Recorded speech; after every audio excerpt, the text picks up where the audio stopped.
注文の多い料理店、宮沢賢治。金庫にすべてを預けた二人。少し歩くと、また戸がありました。その前には怪しげなガラスの壺がありました。これは一体。後編もお楽しみください。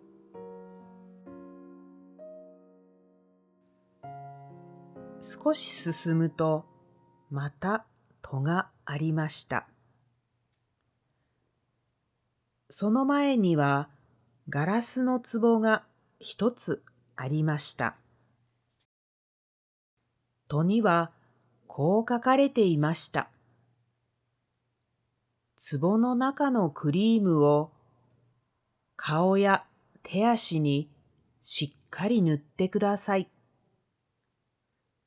壺の中を覗くと、それは牛乳のクリームでした。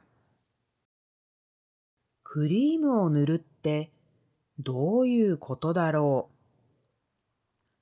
外はとても寒いだろう。部屋の中が暖かいと肌がひび割れるかもしれない。その予防なんだよ。奥にはきっとすごい人がいるんだろうな。もしかしたら貴族に会えるかもしれないよ。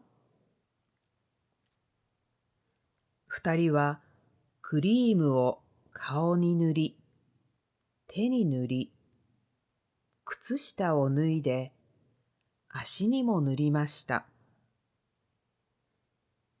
それでもまだクリームは残っていました。だから二人ともこっそり顔に塗るふりをしながら少しずつ舐めました。それから急いで戸を開けると、裏側にはこんなことが書かれていました。クリームをよく塗りましたか？耳にも塗りましたか？すぐ横には小さなクリームの壺が置かれていました。そういえば、僕は耳には塗らなかった。危うくひび割れるところだったよ。ここの主人は本当によく準備してあるね。そうだね。細かいところまでよく気がつく人だね。でも僕は早く何か食べたいよ。このままずっと廊下じゃどうしようもないね。するとその先に次の戸がありました。料理はもうすぐできます。15分もお待たせいたしません。すぐ食べられます。早くあなたの頭に瓶の中の香水をよく振りかけてください。戸の前には金色の香水の瓶が置いてありました。二人はその香水を頭にパチャパチャとかけました。ところが、その香水は酢のような匂いがしました。この香水、なんだか酢臭いね。どうしたんだろう。きっと間違えたんだ。ここの使用人が風邪でもひいて間違えて酢を入れたんだろう。二人は戸を開けて中に入りました。戸の裏側には大きな字でこう書いてありました。いろいろ注文が多くてご迷惑をおかけしました。もうこれで終わりです。どうか体中に壺の中の塩をたっぷりとよく揉み込んでください。見ると立派な青い陶器の塩壺が置いてありました。しかし二人は今度ばかりは驚いて、お互いにクリームでベタベタになった顔を見合わせました。これはおかしいぞ。僕もおかしいと思う。たくさんの注文っていうのは向こうが僕たちに注文しているんだよ。だから西洋料理店というのは来た人に西洋料理を出すのではなく、来た人を西洋料理にして食べる店ということじゃないか。つまり僕らが。二人はガタガタと震え始め、言葉が出てきませんでした。それって、つまり、僕らが。二人はさらに震えが止まらなくなり、とうとう声も出せなくなりました。逃げなきゃ。ガタガタ震えながら、一人が後ろの戸を押そうとしました。しかし、どうでしょう。戸はびくともしませんでした。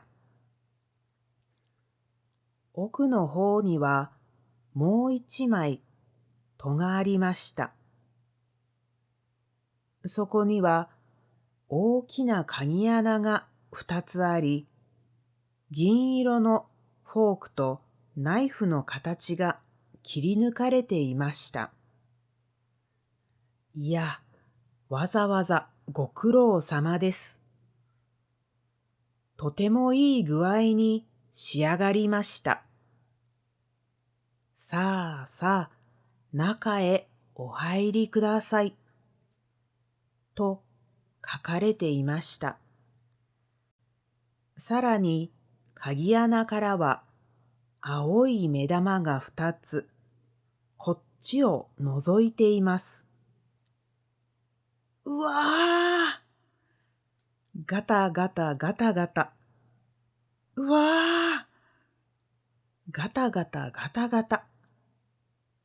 二人は泣き出しました。すると、戸の中からこそこそ話す声が聞こえてきました。ダメだ。もう二人は気づいてしまった。塩を揉み込んでいないぞ。当たり前さ。親分の書き方が悪いんだよ。いろいろ注文が多くてご迷惑をおかけしました。なんて間抜けなことを書いたからだ。どっちでもいいよ。どうせ僕たちには骨の一本も分けてくれやしないんだ。まあな。でも、もしあいつらがここへ入ってこなかったら、それは僕らの責任だぜ。呼ぼうか？呼ぼう。おい、お客さん。早くいらっしゃい。いらっしゃい。お皿もピカピカに洗いましたし、菜っぱも塩でよく揉んでおきました。あとは、あなた方と菜っぱをうまく組み合わせて、真っ白なお皿に乗せるだけです。さあ、早くお入りください。さあ、いらっしゃい。それとも、サラダはお嫌いですか？では、火を起こして、フライにしてあげましょうか？とにかく、早くお入りください。二人は、あまりの恐ろしさに心を痛め、顔はくちゃくちゃの紙くずのようになりました。お互いにその顔を見合わせ、ブルブル震えながら声も出せずに泣きました。中ではふふっと笑っています。そしてまた叫んでいます。いらっしゃい、いらっしゃい。そんなに泣いてはせっかくのクリームが流れてしまいますよ。はい、ただいま、すぐにお待ちします。さあ、早くお入りください。早くお入りください。親方がナプキンをかけ、ナイフを持ち、舌なめずりしながらお客様をお待ちしていますよ。二人は泣いて、泣いて、泣いて、泣いて、泣きました。その時、突然、後ろから大きな声が響きました。ワン、ワン、ガオ！なんと、あの白い犬が2匹、戸を突き破って部屋の中へ飛び込んできました。鍵穴から覗いていた青い目玉は、たちまち消えました。犬たちは、うっとうなりながら、しばらく部屋の中をぐるぐる回っていました。そしてまた一声、ワンと高く吠えて、いきなり次の戸に飛びつきました。戸はがたりと開き、犬たちは吸い込まれるように勢いよく飛び込んでいきました。その戸の向こうの真っ暗な闇の中で、にゃお、ぐわ、ゴロゴロという声がして、その後でガサガサと音がしました。部屋は煙のように消え、二人は寒さにブルブル震えて草むらの中に立っていました。